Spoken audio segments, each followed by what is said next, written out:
amigos, eu espero que vocês estejam bem. Eu vou falar bom dia para todos, porque para mim ainda é de manhã. Se vocês escutarem à tarde, boa tarde. Se vocês escutarem à noite, boa noite. E nós estamos trabalhando o livro Desafios da Educação. Aliás, estamos no finalzinho da sexta parte do livro. No meu caso, estamos trabalhando aqui a pergunta de número 70. Eu falo no meu caso porque teve uma diferença na edição no número 57, que não aparece na minha obra, mas pode estar aparecendo na de vocês. Então, no meu caso é a pergunta 70, na de vocês é a pergunta 69, ok? Olha a pergunta 70. Pesquisa recente, publicada no jornal Folha de São Paulo, afirmou que os espíritas formam um contingente de 3,5 milhões de eleitores. Trata-se de uma significativa parcela da sociedade.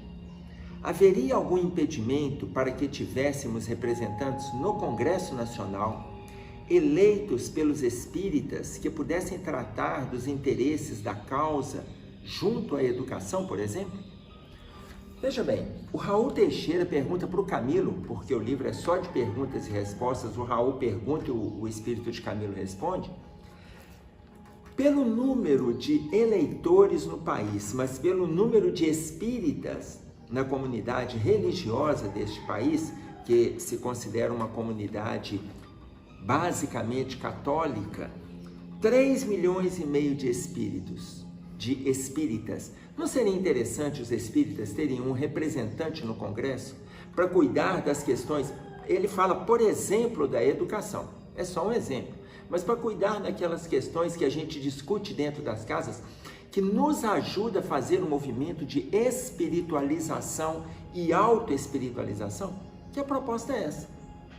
Olha a resposta que a espiritualidade traz, e aqui tem vários aspectos que vai exigir que a gente faça uma breve leitura e comente, outra breve leitura e comente, para a gente não perder o foco do que os espíritos nos trazem, além dos exemplos, ok? Entre as várias colocações que nós temos aqui, veja bem, o espírito de Camilo responde assim: não nos parece que careçamos de representantes do movimento espírita que representam associações classistas, sindicatos, grupos religiosos e etc. Não parece que isso seja necessário. Parece-nos que a sociedade necessita de indivíduos que, pelo seu amadurecimento, se façam úteis às comunidades como um todo. Para nós espíritas, seriam estes os mais ajustados para o desempenho das graves tarefas que a política exige.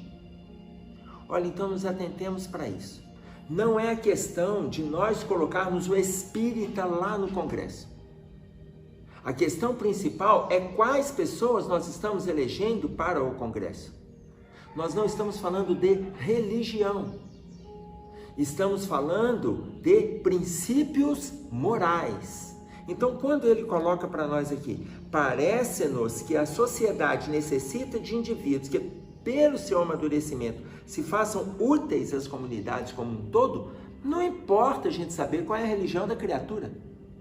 Existem pessoas boas que estão em contato conosco e que não frequentam nenhum templo religioso.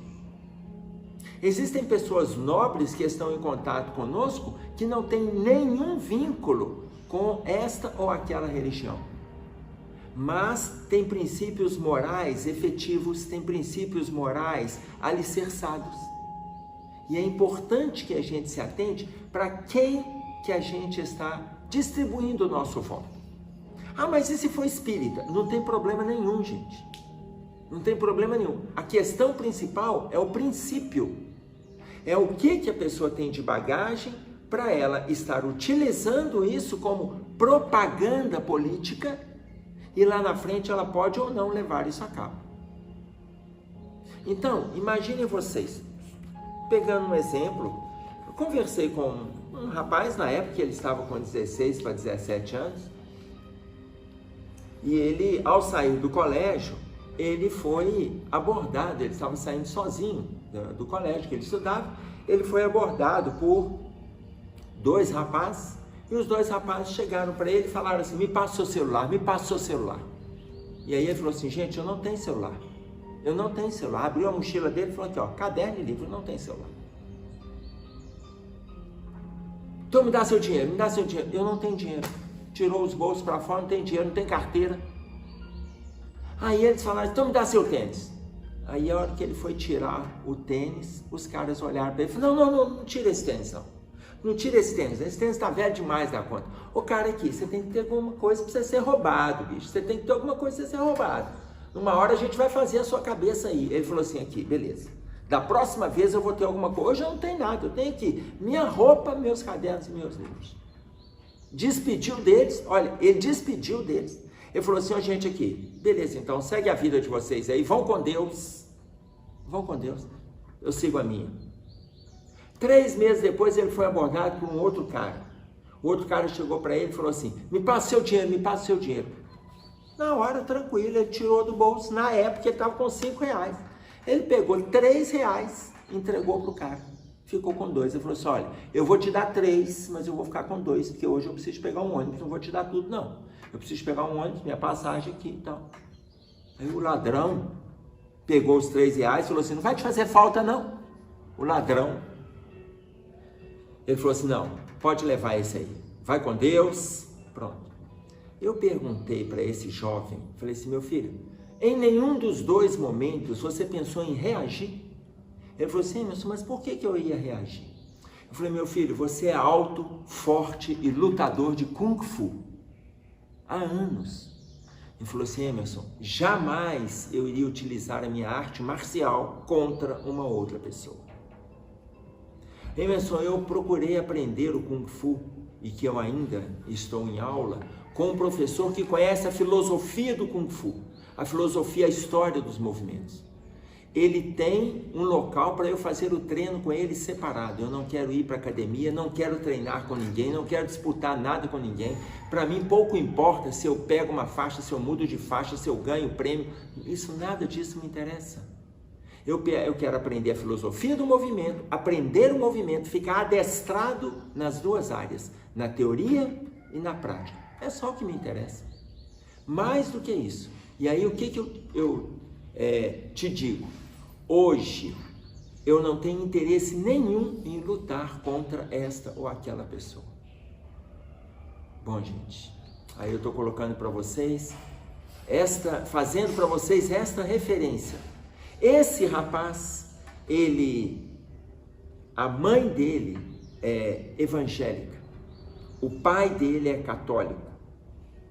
Ele conversa comigo sobre espiritismo e ele não segue nenhuma religião.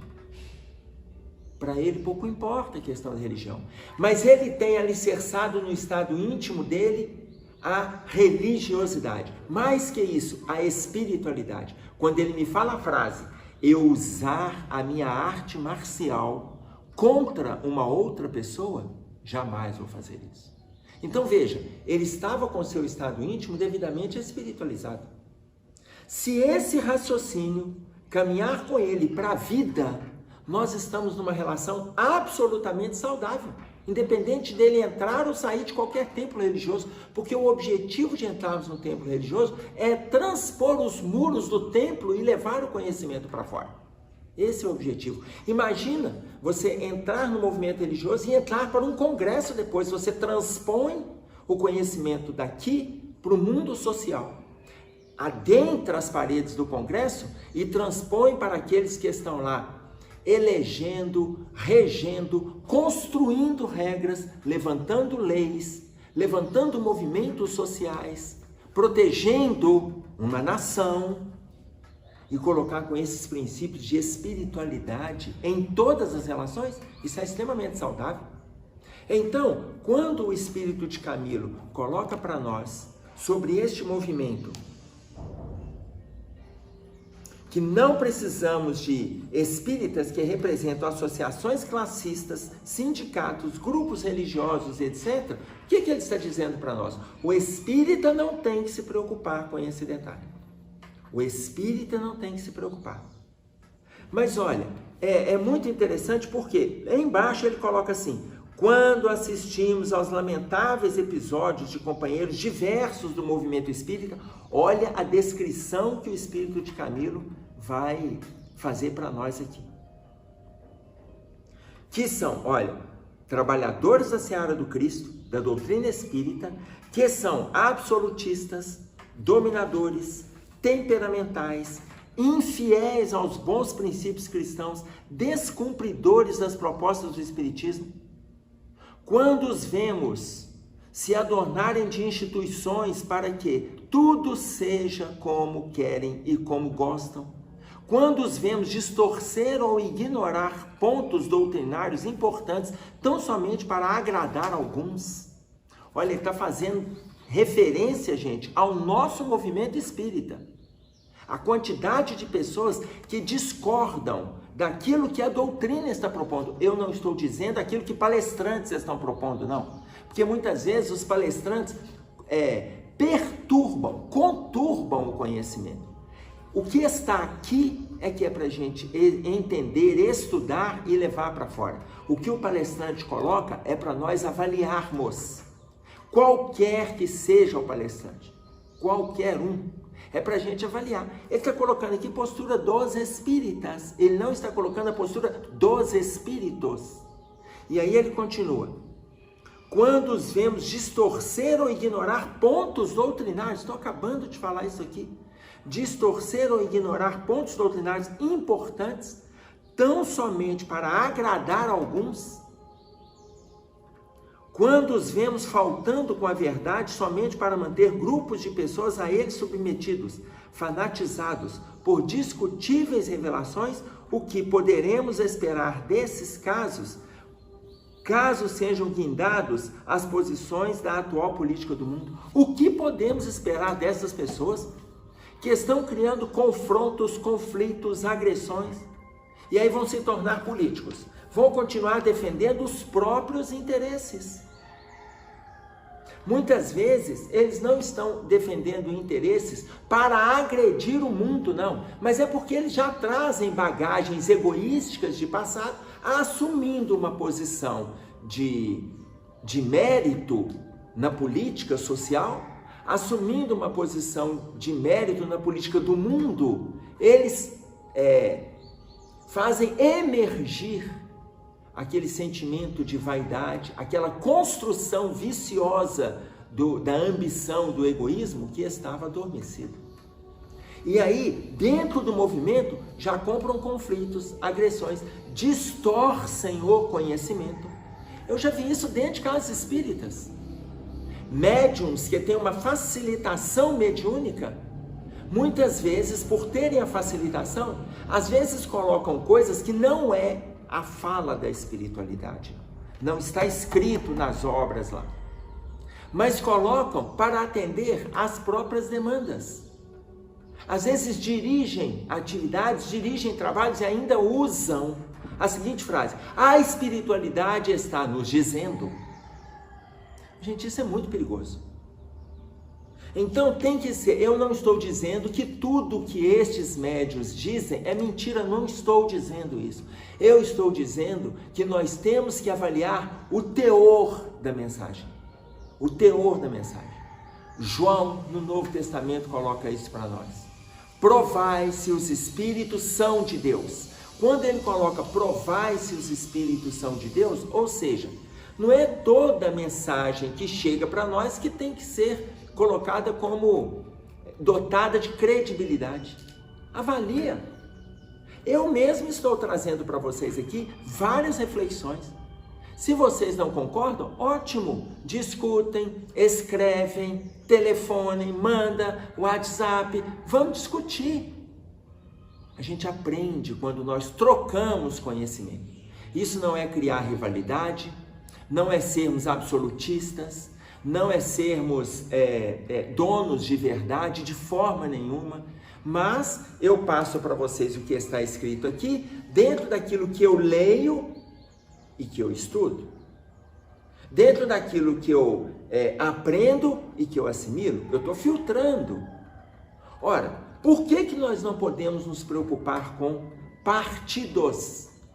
Voltando ao tema se podemos ter espíritas no movimento político. Podemos. Mas a nossa preocupação não é o partido. Se nós formos lá no Livro dos Espíritos, porque tem um tal de colocar assim, o espírita não pode ser esquerda, espírita não pode ser de direita, espírita... Veja, gente, pouco importa, atenção, pouco importa este ou aquele partido. O que importa é quem que a gente vota, porque estamos colocando lá aquele que está balizado com princípios morais saudáveis. Mas ele pode estar mentindo na história dele. Pode. E aí ele está se enganando e está nos enganando. Mas nós vamos avaliar, não é por partido. Nós vamos avaliar por construções morais. E se forem de partidos diferentes, que eles se entendam, aprendam a conversar. Diálogo é tudo nas nossas relações. Quem coloca isso para nós? Narcisa, no livro Nosso Lar, ela coloca que o diálogo pauta todas as relações como um todo, seja no plano físico ou no plano dos espíritos, seja nos planos de maior dificuldade, como nos planos mais nobres, porque quando o diálogo não é verbal, o diálogo é mental. Então, tudo é diálogo. Não é por elegermos de partidos diferentes, eu estou elegendo por partidos diferentes, não é porque eu confio no partido, é porque eu confio na pessoa. Eu vou votar nesse porque eu não quero que aquele ganhe. Para com isso. Agora, o que Santo Agostinho coloca para nós? No último parágrafo do Livro dos Espíritos, no último parágrafo da conclusão, é uma mensagem de Santo Agostinho, ele coloca lá: os espíritos superiores não estimulam ódio nas relações, não estimulam ódio entre os partidos. Isso está no Livro dos Espíritos.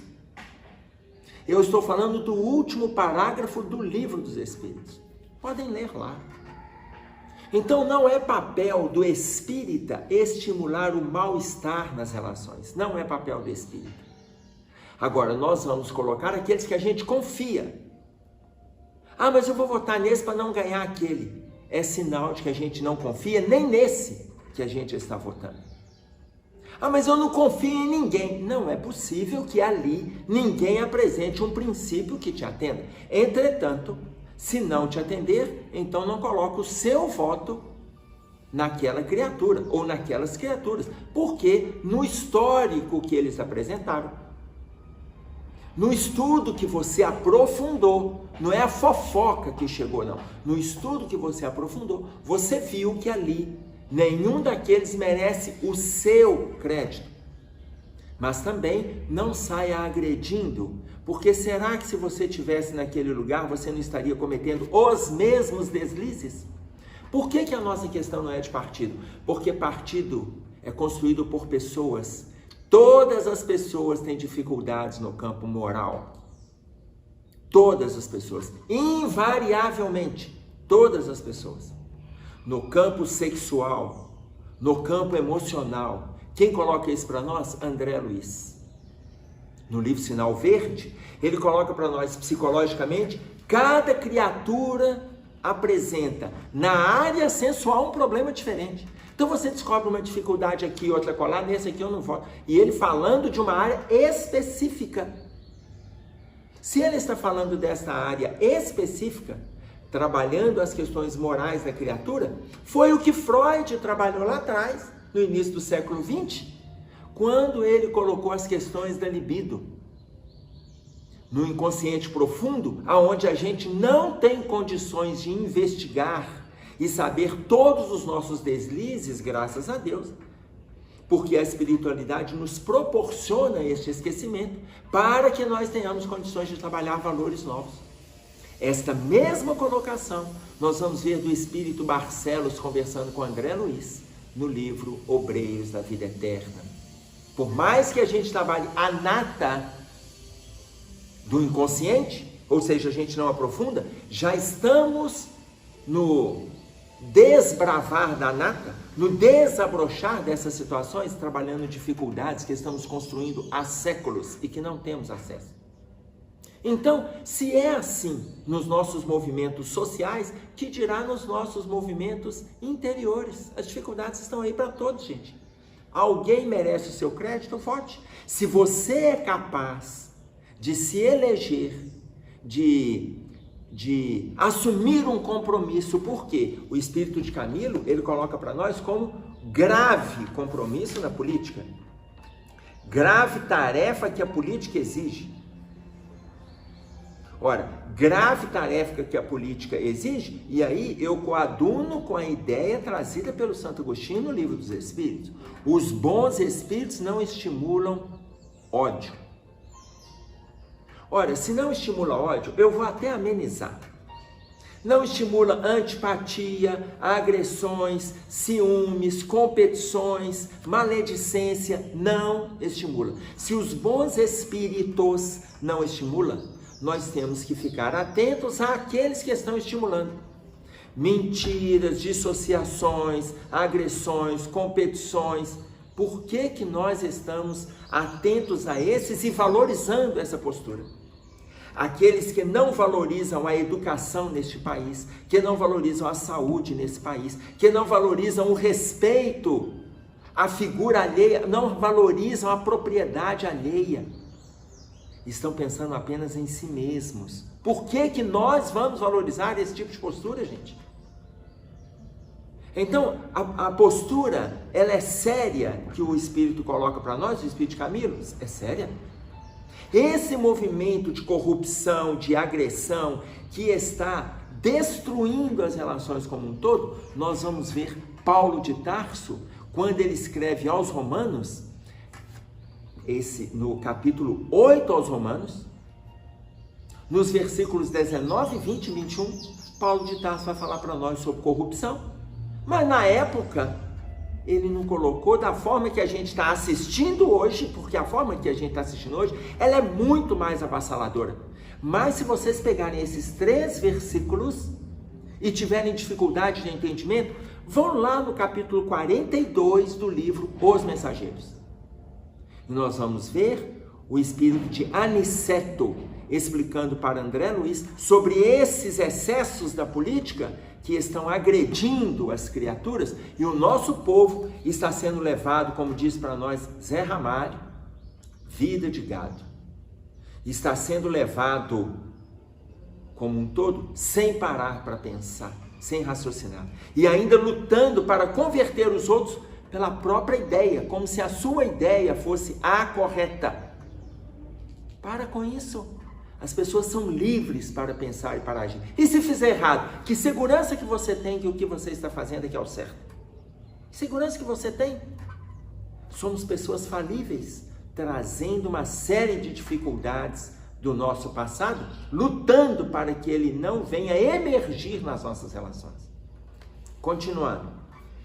É fácil depreender que as nossas escolhas não deverão ser pelos rótulos com que se vistam os candidatos, mas por sua história de vida, tanto quanto nos seja possível conhecer. Olha aqui. Tanto quanto nos seja possível conhecer. É muito provável que a gente não conheça tudo e de repente a gente vai descobrir coisas que nos agridem. Mas aí, se o outro nos enganou, nós não temos tanto o que fazer. Mas votamos com a nossa consciência. Eu não votei com a consciência daquele que me disse em quem que eu tinha que votar. Eu tenho que votar com o que está aqui, com o que está aqui, com o que está aqui.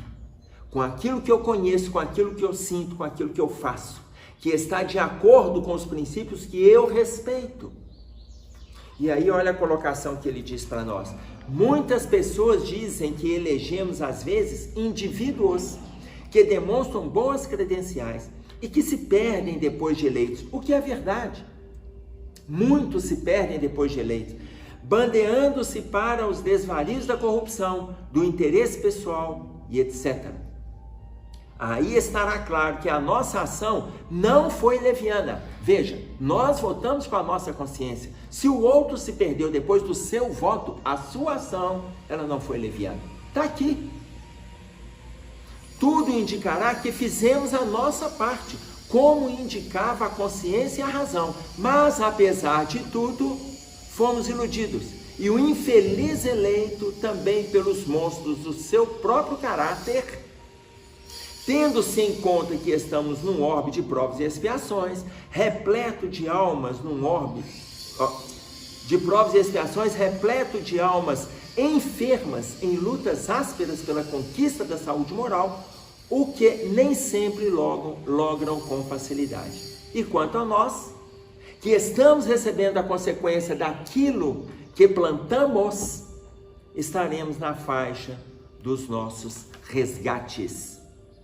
Elegemos, e aquele lá se mostrou como um farsante. Olha, se nós elegemos aquele que está nos enganando, estamos também na faixa do resgate. Quantas vezes nós também devemos ter enganado lá atrás? E aí nós lembramos de Gandhi, que coloca para nós assim: se você quiser conhecer o caráter de uma criatura, coloque nas mãos dele dinheiro e poder, e você vai saber quem ele é.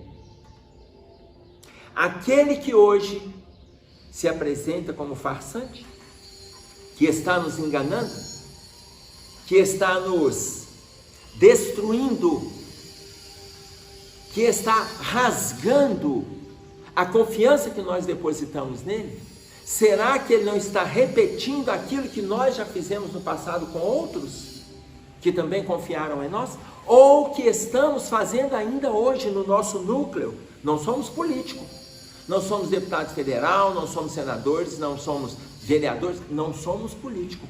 Mas será que não estamos vivendo relação de enganações no nosso movimento familiar, social, profissional, pessoal? Sem termos o poder, sem termos uma fábula de dinheiro, mas temos algum poder e temos algum dinheiro. Será que já não estamos fazendo esses movimentos de pequena monta, porque é esse que a gente tem acesso? A gente engana aqui e está sendo enganado lá. E muitas vezes a gente mesmo se engana, que a gente também gosta de viver enganado. Quando a gente coloca, eu vou votar neste para não ganhar aquele, eu já estou me enganando. Quando a gente pega um troco a mais e não devolve, quando a gente esbarra num carro estacionado e não conversa com aquele proprietário que não está ali, não deixa um telefone, não espera um pouco, a gente também está enganando. Quando a gente faz explicações que não estão de acordo com a doutrina e tiramos as nossas explicações, a gente também está enganando. Eu vou levar aquilo que eu acho e não aquilo que eu estudo. Tanto que todas as vezes eu pego várias referências, eu pego exemplos sociais, mas eu vou citando as referências para quê? Para que vocês pesquisem. Eu não estou dizendo para que concordem comigo. Eu estou dizendo que a doutrina vai recheando a gente de bagagem para que nós estejamos instrumentalizados para travarmos um diálogo saudável. Então, utilizemos a nossa consciência nas nossas avaliações. Não somos contra no movimento espírita, não somos contra os espíritas que se elegem, que participam da política, que entram para a política, que entram para a política. Não somos contra. Apenas façamos o melhor que a gente puder, sem a gente se preocupar em atender este ou aquele partido. Atendamos a nossa consciência independente do partido. Por quê? Porque os partidos vão se entender lá. O espírita não tem partido.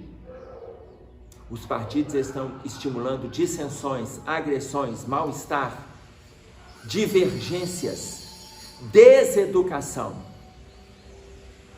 Enquanto isso ainda estiver acontecendo nas nossas relações, o nosso movimento evolutivo, ele está se complicando cada dia mais. Então façamos a nossa parte para que a nossa consciência esteja tranquila de que o melhor estamos colocando na urna, mas é o melhor que temos de nós. Claro que é o melhor que a gente espera do outro, ainda que ele não o faça.